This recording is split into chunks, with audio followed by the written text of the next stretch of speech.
नाही, आता त्याच्या संदर्भात जी काही हालचाली चालू आहेत तुम्ही सांगतायत ते वस्तुस्थिती आहे.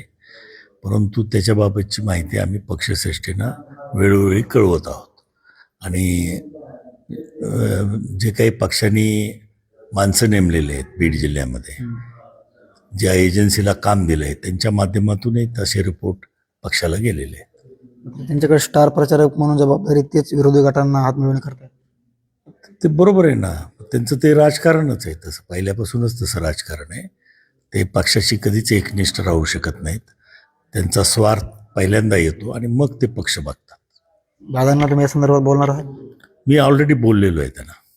मात्र आगामी निवडणुकीच्या पार्श्वभूमीवरती तुम्ही ज्येष्ठ आमदार आहात, इकडे पाहायला गेलं तर मात्र तुमच्याकडे निरीक्षक पदाची किंवा कुठली जिम्मेदारी पक्षाने दिली नाही, प्रचारक वगैरे? नाही, तशी काही जिम्मेदारी मी काही कुठली मागितलेली नाही आणि काही पक्षाने दिलेली नाही.